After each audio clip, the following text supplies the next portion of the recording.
안녕하세요. 집코노미TV입니다. 부동산 시장 변동성이 굉장히 커지고 있는데요. 드디어 집값이 잡히냐는 얘기가 나오고 있습니다. 그래서 오늘은 심규원 건국대 부동산학과 교수님 모시고 이야기 나눠보겠습니다. 안녕하세요, 교수님. 네, 안녕하세요. 반갑습니다. 통계를 보니까 네. 강남에 이어서 이제 드디어 마용성에서도 이제 마이너스 변동률이 좀 나오고 있어요. 그래서 집값이 본격적으로 하락 국면에 들어섰느냐 이런 얘기가 나오고 있는데 일단 원인 진단부터 좀 해봐야 될 것 같아요. 사실 코로나 사태가 워낙 심각한 거고요. 예. 그 코로나 이전부터 사실은 조금씩 조정이 와야 되는 게 아니냐 그런 상황이었습니다. 왜 그런가 하면 서울이 최근 3년 동안 뭐 어마어마하게 올랐거든요. 뭐 한 20% 이상씩 올랐는데 지수로 봐서 KB 지수로 주로 보는데 그렇게 올랐으면 조정을 받아야 되는 상황이고 또 하나는 이제 최근에는 거시 경제가 이렇게 좋아져서 집값이 오르면 이제 서울 집값, 지방 집값 막 오르거든요. 근데 우리 최근에 오른 것들은 거시 경제보다는 과거에 이제 금융위기 때 그리고 또는 이제 그 유럽 재정위기 때 돈을 워낙 많이 푼 게 그것들이 풀려서 올라가는 거예요. 전 세계적으로 이제 뭐 한 5조 달러 이상을 현금을 풀었기 때문에 이렇게 올라가는 건데 선진국들은 다 3년 전부터 조정을 받았어요. 근데 우리는 그때 이제 뭐 정부 정책이 막 꼬이고 이러면서 우린 계속 올라갔거든요, 우리만. 그렇죠. 그래, 그런 조정도 와야 되는 시기고, 그리고 이제 거시경제로 봤을 때 작년부터는 이제 뭐 분기별 성장에서 마이너스가 나타나기도 했거든요. 네. 그런 것들이 이제 또 나타나기도 해야 되고, 그런 상황에 이제 코로나가 겹쳐진 거죠.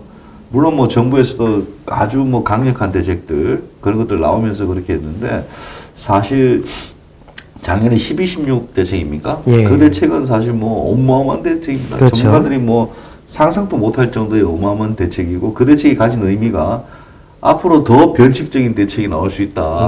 그런 의미가 있거든요. 네네. 그래서 올해는 뭐 이래저래 다 조정을 받았어야 된다. 그런 상황에서 이제 코로나가 겹쳐가지고 조정이 더 커지는 게 아니냐. 그렇게 볼 수 있죠. 아, 그래서 경기 흐름을 봤을 때 원래 좀 조정이 이뤄질 수밖에 없는 상황이었는데 예. 코로나가 겹치면서 폭이 커지는 그렇죠. 다고 봐야 되겠네요. 뭐 참고로 저는 작년 올해 계속 조정받는다고 얘기했다가 예. 맞추지는 못했습니다.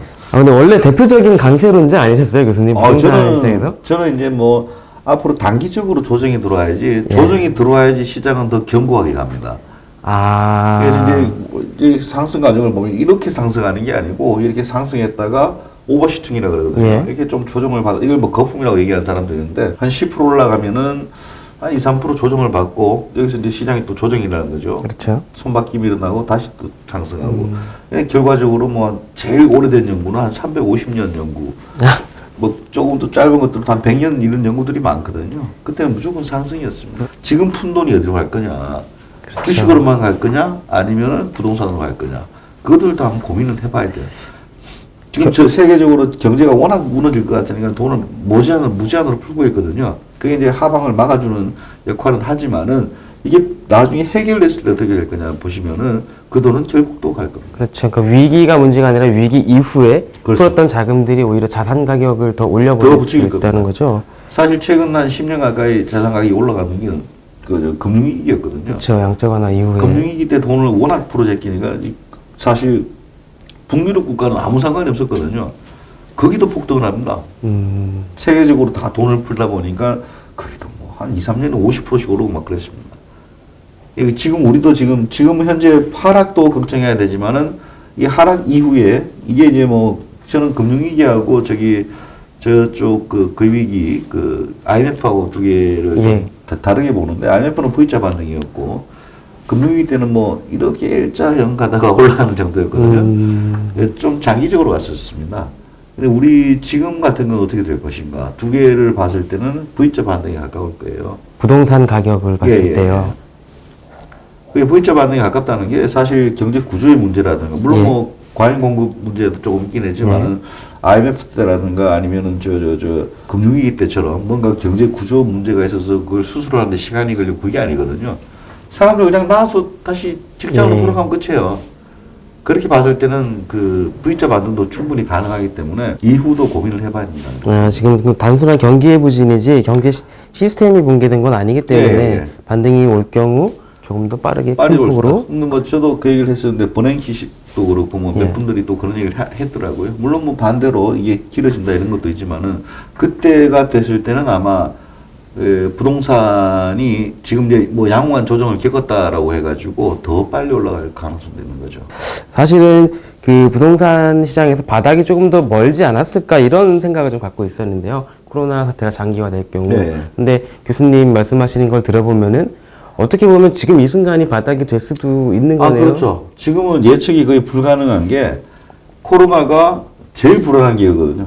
코로나가 어떻게 될지 모르겠다는. 언제까지 갈지. 코로나가 이제 지금 봐서 이제는 뭐 잡힐 것 같다 몇 달 뒤에 뭐 그런 얘기도 나오고 있습니다. 한국, 중국이 잡히거나 좀 잡히는 모양새가 나오고 그러면 한 두세 달 지나면은 어느 정도 확진자 증가가 줄어들고 근데 이게 언제 낫는다는 게 없거든요.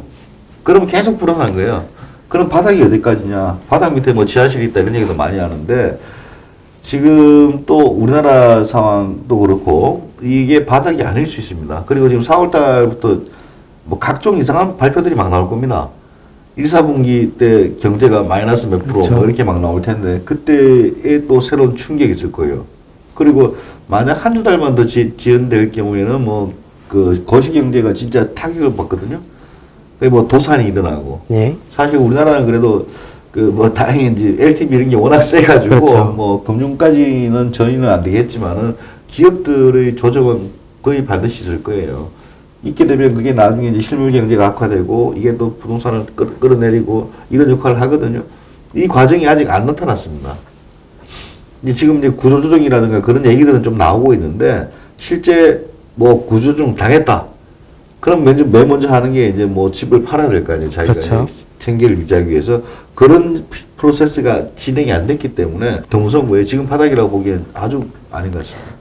사태가 얼마나 장기화되는지를 조금 지켜보고 예, 좀 예. 그걸 판단해야 되는데 그러면은 사실 바닥이 아직 아닐 수 있고 멀었다라고 예, 볼 수 예. 있잖아요. 예, 예. 그러면은 지금 만약에 투자 목적으로 그동안 뭐 작년, 재작년에 부동산을 매입하신 분들 같은 경우에는 지금이 좀 익절을 판단해야 될 수 있는 타이밍이 될까요? 근데 부동산은 뭐 익절, 손절, 저점 매입 이게 거의 불가능한 거예요.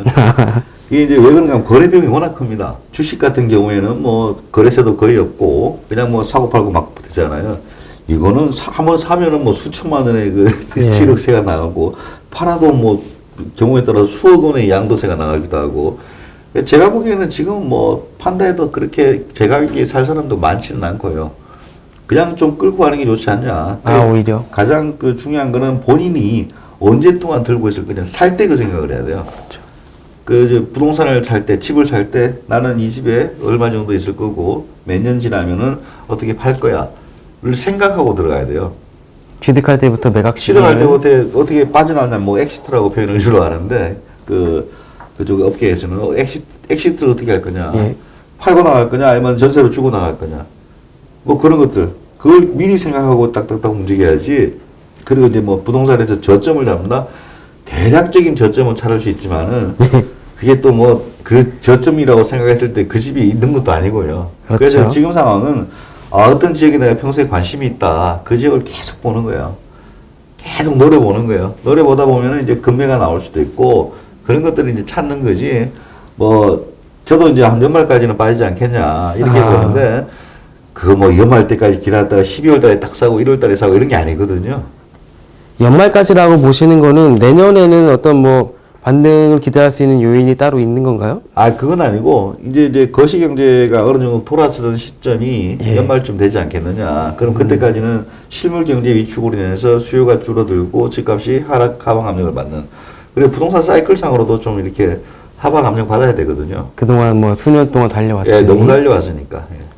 사실 지금 이제 매각하시려는 분들보다 그 지난 상승장에 올라타지 못하신 분들 그 사람들이 안타까워. 그렇죠. 이분들이 조바심이 지금 오히려 고민이 많이 될 것 같아요. 예.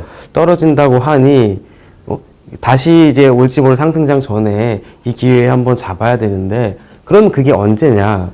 그래서 저는 뭐 연말이나 내년 초를 주로 얘기하는데 그게 이제 일반적인 지수로 봤을 때는 그렇다는 거지. 근데 이제 동네별로 완전히 다른 움직임입니다. 그 옛날 IMF 때도 그랬고, IMF 때는 어떤 단지는 한 40%씩 빠졌거든요. 주택단지가. 금융위기 때는 이제 단지별로 보면 대략 한 20% 빠지고, 금융위기 때는 뭐 질질질 빠졌습니다. 지리한 5년 연속으로 빠지고, 서울시 아파트 지수를 찾거나 조사하면서 5년 연속 빠진 건 처음이에요. 근데 뭐 1% 빠졌다가 그 다음에는 2% 빠졌다. 제일 많이 빠질 때 5% 빠지고 했거든요. 근데 한 단지를 딱 봤을 때는 대략 한 20%까지 빠지더라. 그게 20%하고 IMF 때 40%.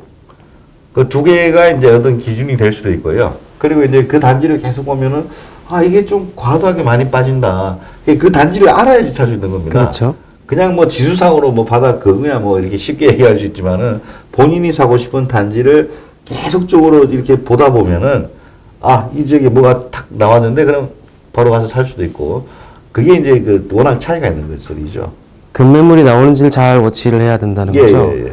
그런데 아까 그 하락폭을 말씀하셨는데 IMF 때처럼 이렇게 한 번에 급격하게 떨어지는 거랑 네. 금융위기 때처럼 수년에 걸쳐서 계속 떨어지는 거하고 네. 어떤 게 좀 단기적인 반등을 도모하기가 좀 IMF가 훨씬 나았죠. 차라리 확 충격을 받고 IMF 때는 돈을 이렇게 한번 주입만 해도 다 끝났거든요. 예. 그래서 이제 뭐 수합이라든가 통화 수합 그런 것들도 하고 이렇게 하면서 바로 좋아졌는데 충격이 워낙 크긴 했지만은 V자 반등이 났거든요. 거의 주택시장 같은 경우에. 예.